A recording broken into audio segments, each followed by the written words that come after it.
Isaac N. Bunting, a salesman from Pottstown, Pennsylvania, and partner Harold T. Lee, former proprietor of the Salida News and the Glenwood Springs Republican, founded the Grand Junction Daily Sentinel.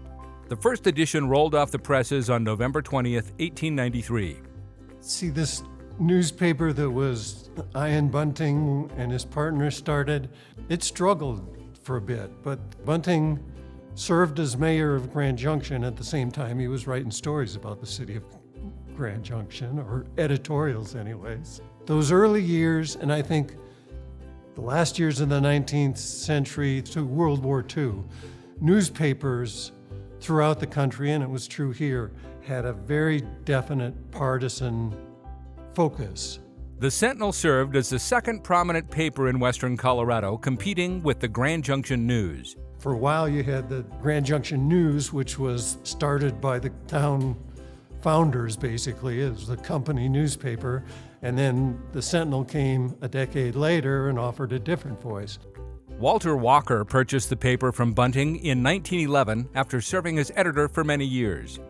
As the paper continued to grow in the following years, Walker decided to move the Daily Sentinel office to 634 Main Street, where it remained until a new building was constructed in 1970. This building is still home to the Sentinel today. The Sentinel remained a Walker family-owned business for one more generation. Walter's son Preston inherited ownership and publishing duties of the Sentinel after his father's death in 1956. The Sentinel was, in the early years, Walter Walker, Prescott Walker, Ken Johnson time, just so much into boosterism of the community. And not trying to be real critical, it was just the way it was. You supported the Chamber of Commerce, you supported any business activity. This is the greatest place in the world, which it is. Ken Johnson assumed ownership and publishing duties upon Preston Walker's untimely death in 1970. There was a recession in the 70s, and the Sentinel was going through some difficult economic times. But some papers die. This one hasn't. I think back then, the Daily Sentinel, we thought of ourselves as kind of a regional newspaper. We covered a huge geographic area, and we were a newspaper with a circulation at the time of, between 30 and 35,000. Our primary competitors were the Denver newspapers, the Rocky Mountain News and the Denver Post. In Colorado, you had Denver trying to cover the entire state, and it was a big reason why we felt we had to cover as much of western Colorado as we could. We kind of were the driving force and driving community discussions about, any number of issues. I think people looked at us for civic leadership. I think they looked at us for solid news coverage. Through the years, the Grand Junction Daily Sentinel employed many talented journalists. There were a bunch of people here when I started that were just really wonderful people. Mary Louise Giblin was a political reporter at the Daily Sentinel and really one of the preeminent political reporters in the state. If a politician, whether it was a national politician or just, a member of the legislature, if they came to Mesa County, they had to come talk to Mary Louise Giblin. Alice Wright, she used to write obituaries, and obituaries, they can become very formulaic, but a good obituary is a wonderful piece of writing. And Alice would do that and write these great stories about people who had died. And I think they were some of the best read things in the paper. Bob Grant was a photographer. He took pictures for the Sentinel for I don't know how many years, 30 or 40. And, he covered everything in this town. He was the only photographer the Sentinel had for all those years, or most of those years.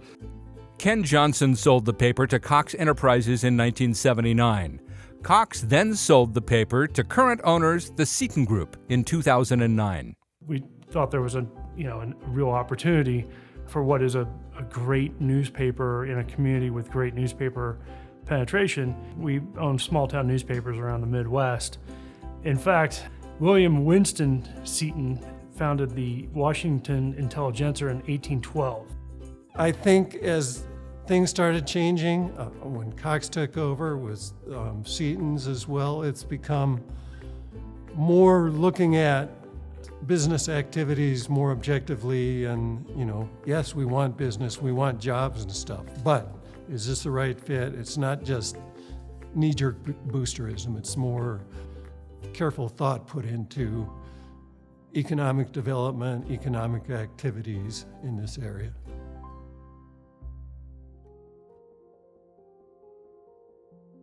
I probably should have developed a greater familiarity with really what the hell went on, back then. I think it's indisputable that at least for some period of time, to some degree, one or the other, Walter Walker was affiliated with the Klan.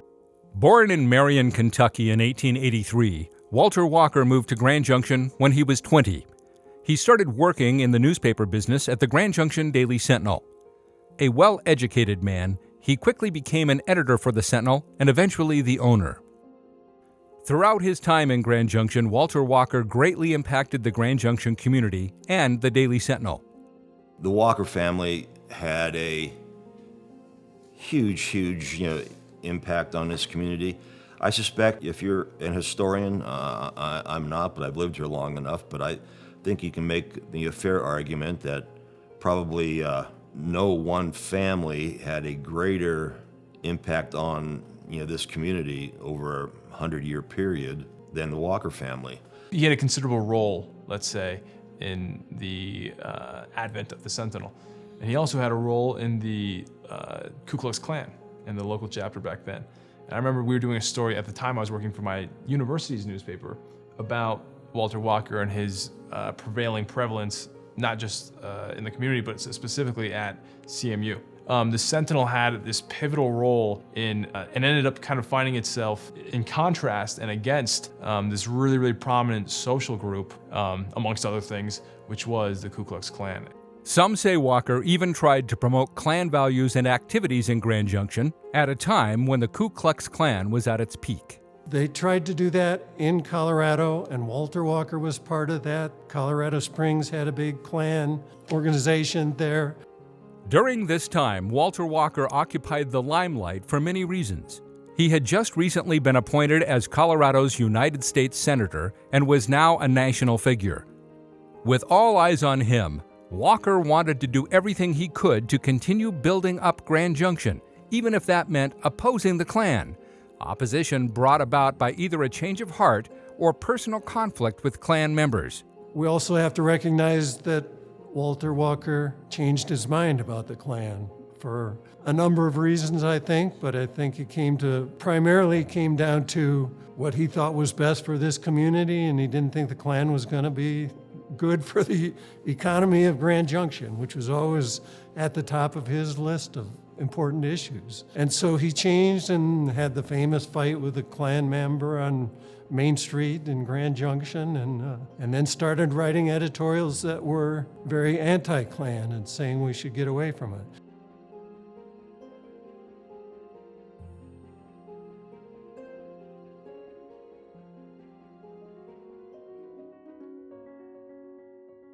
"130 years reflects stories, locally and nationally, that left an indelible mark on the Grand Junction community." On May 2nd, 1982, they still call Black Sunday. All the stuff that was beginning to go crazy in the 70s, with respect to energy development in northwestern Colorado, came crashing down when Exxon pulled out of the Colony Project. It was kind of amazing, the Colony Oil Shale Project, and it's by parachute, and it would employed over 2,000 people at the time. It was the biggest construction project going on in the United States, and one Sunday they just shut it down, and the impacts of that were, at the time we didn't realize how bad. I mean, we knew it was going to be bad, but we had no idea how bad it was going to be. And it had a huge effect on the entire regional economy. Mesa County didn't lose just 20% of its job base. It pretty much lost 20% of its population over the course of 2 or 3 years. The number of people who simply had to leave, there was no work. I mean, you lose 2,000 jobs plus all the jobs that support those jobs. You lose it all in one day, and they basically had to go to the bank and hand them the keys and say, "Here it is. Nothing, it's all yours, and nothing. I can't pay you." And that wasn't just an isolated incident. That was hundreds and hundreds and hundreds of people. Dozens and dozens of businesses had to close. That was a huge story that it had quite a shelf life, because the economy really didn't recover until the latter part of the decade of the 1980s. So I would have to say, during my time, that was probably the biggest overall story in terms of impact. One of my first beat as a reporter at the Daily Sentinel was covering education. And I really took it upon myself to immerse myself and learn everything I could. Everything about how the school board operated, meet the staff in the schools, just scrub through the budget, and spend a lot of time in schools. But there was a school bond issue at the time, and I spent a lot of time going to the schools with a photographer and showing what happens inside the schools and what they look like, and the difference between what a 60-year-old school looks like, right, and a 10-year-old school looks like is night and day. And how would we know that if somebody like the Daily Sentinel didn't go down those narrow halls and see where a janitor's closet had been turned into an office, and all of the things that have to happen to retrofit these old buildings? I really dedicated myself to showing people what was happening inside the schools in a way they hadn't seen before, and I felt like I had done a good service for the community to allow them to make an informed decision when they voted for that bond. I would say that the issue of uranium tailings within the region and the Sentinel's ensuing coverage of that fascinated me early on. That was an issue that had dire implications, and without that information being put out, I think a lot of the right actors that were needed to mitigate the very scary residual and ripple effects of that issue of uranium tailings in the area, it wouldn't have been as likely that would have happened. So I think, and that speaks to the importance of news media in general, being able to spread awareness and underscore and highlight issues for people to act on and to change. The ongoing political coverage that we've seen in the last decade and a half, that to me has been very interesting. And then specifically the Colorado River crisis. The Daily Sentinel has been more or less on the front lines regionally of this ongoing drought and concern regarding a dwindling water supply from the Colorado River. And their coverage has sort of sounded the alarm bell early on, warning people of what this could mean if things aren't managed properly in regards to the river.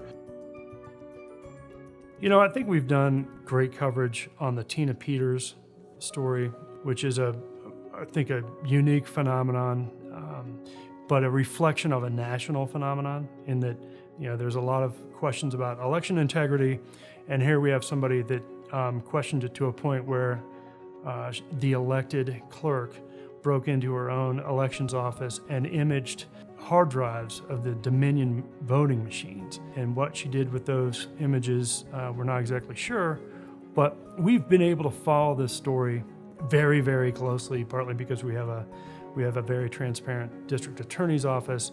It's been always entertaining. I would like to think that the last city council election was affected by our coverage. We've been covering the city pretty thoroughly, I think, over the course of, the existence of the Sentinel. I think that the just serving mission, continuing to serve that role of covering our communities, the drip, drip, drip of local coverage on what's happening here, it has an effect on how our government operates.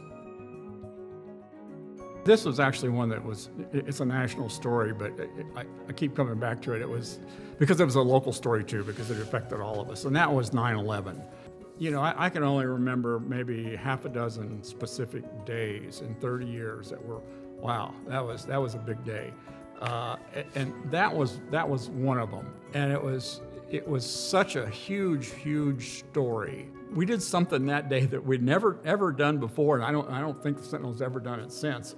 We produced an 8-page tabloid special edition about 9/11, and had kids out at the at intersections hawking it, and and of course the 2 or 3 hours, and it was a rapidly changing 2 or 3 hours, and we threw virtually every reporter we had at it. I mean, every reporter, every editor, every photographer, we threw at it to find local angles, which we found several. The interesting thing about it was watching this the staff work.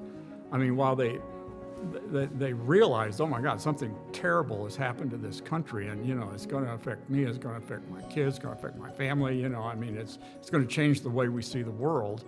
But yet they still had a job to do that morning, and they were consummate professionals on one hand, but yet they had an extra 5 minutes. They couldn't stay away from the television on the other. So it was a hectic day. Hectic several days actually, but that first day especially was particularly hectic. But it's where you could sort of look at a staff you put together and realize, wow, these guys are really good. So when I think of some of the stories that I remember that stand out to me, I think about some great writers like the Nancy Lofholms and the Rachel Sowers and the Sharon Wisdas, who could just turn a phrase. And I'll give you an example, is that there was a truck that overturned in the Tibet Canyon, as happens with some regularity, right outside of Palisade. And it was hauling hogs, and one was still loose, and Sharon Wisda wrote, "It's unknown if there is a porcine significant other still at large." And it's like, that's the porcine. I mean, who says that? I mean, it's just the absolute delight of wordplay. Just this really joy and engagement of language. I mean, that really was a big pleasurable part of being in that newsroom.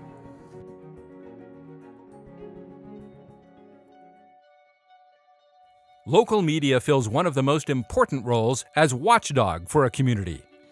The local media plays a critical role in being the eyes and ears for citizens about what is going on in the community. The finger on the pulse. Everybody's busy. Everybody can't attend every city council meeting or school board meeting or suss through a budget.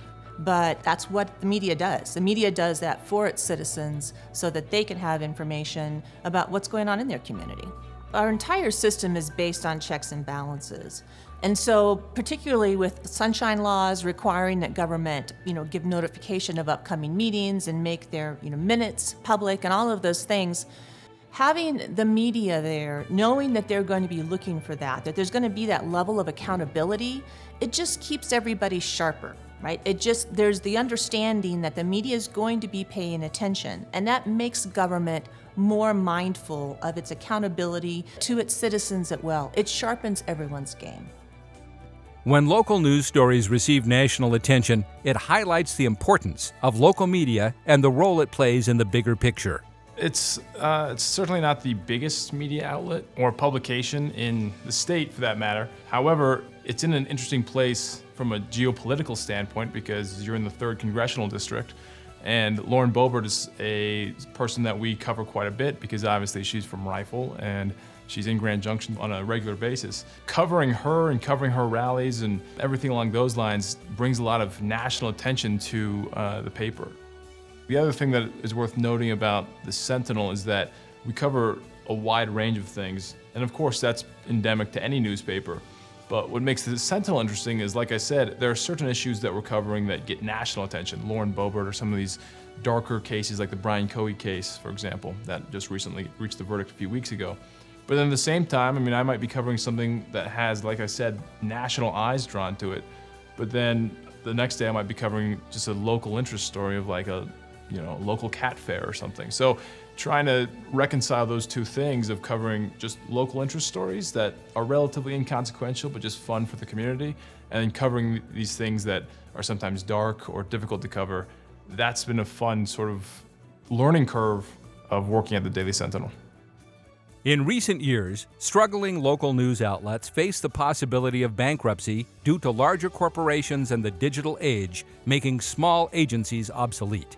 This keeps me up at night because, frankly, newspapers are written into the Constitution. After the framers created the 3 branches of government in this country, the next thing they did is create a free press immune from the power of that government. We play a critical role, I think, in the functioning of this democracy, the functioning of the republic. And when these newspapers fall or are diminished so significantly, I think we're renouncing our fourth estate role, our check on the power of that government. A lot of people think that, we get our marching orders from omniscient third party that tells us what to do. We get on the call with the media. They tell us what we're supposed to do. But in fact, all the decisions about what's going to go in the paper, our editorial positions, everything that happens here happens in this building. So it is completely locally controlled, locally managed, and I think we try to be a reflection on the community and a reflection to the community. So that's our role. We don't serve any other master. You know, I think it's critical, and in fact, I just had this conversation with a couple of electeds. People were complaining that we just had a Denver mayor race, and nobody was paying attention, and the electoral turnout was very low. And they said it's because there's not a vibrant newspaper in Denver anymore. Contrast that with Grand Junction. We just had an election, and we had massive turnout, the biggest turnout we've had in a municipal election in memory. I think that having a newspaper engaged in local affairs and local issues drives that conversation, which I think drives engagement. Supporting local media is crucial for maintaining a strong and healthy democracy. Local news outlets provide an essential service by informing the public about important issues and events that affect their daily lives. The Daily Sentinel is more important than ever that it, provide information as smaller communities have lost their regional newspapers. It's a business. I tell my friends and family members, I said, if you like getting local news, subscribe to the Daily Sentinel. If you like getting local news, advertise in the Daily Sentinel. Vote with your wallet. That's how that works. That's what support is. If you value this vetted news that they're going to be accountable for what they print, well then support it. And that's important now more than ever. There's nothing free, right? Let's not kid ourselves. And so you can subscribe or you can give over your eyeballs to a dizzying number of online ads, but you're paying one way or the other.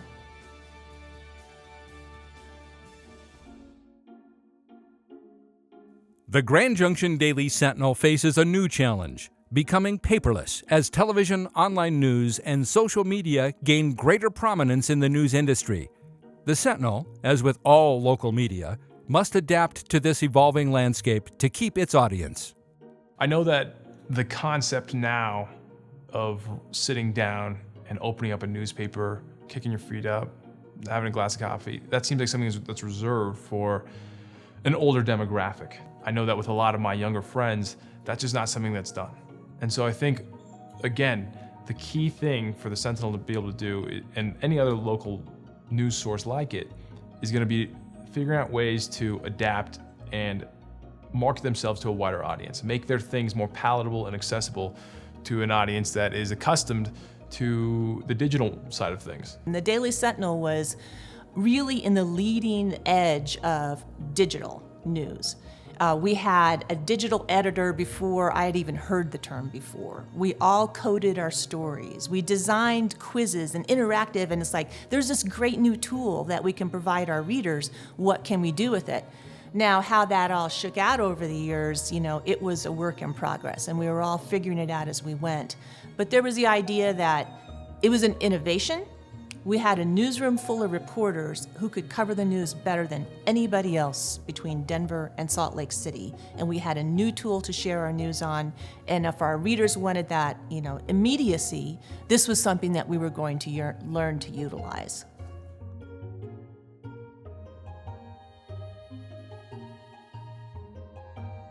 I have to commend the Cox family and Cox Enterprises for being very selective about their buyer. They, in fact, would not sell to any buyer who was going to finance the sale. They wanted a cash deal because they wanted an assurance that the newspaper was going to survive. And this was at a time of upheaval in 2008, 2009. The larger national economy was in the ditch. Newspapers were in massive upheaval, and Cox wanted a good buyer that they could trust would shepherd the newspaper through that time. So the Sentinel seems to be in sort of this purgatory stage where they're still providing the traditional newspaper, but it's also now trying to adapt to an online base where I think more people are now getting their news. And so I've been sort of having my feet in both camps, and I've gotten familiar with the print side of things, but I've also continued to kind of develop my skills in the online arena. What matters the most is that content is solid and intriguing and engaging, and whatever platform readers want, the Daily Sentinel's poised to deliver it. I feel relatively hopeful about the future. I understand that things are changing, but when people tell me that newspapers are dying, well, yes, maybe in the traditional sense they are, but news itself, I don't think is going anywhere.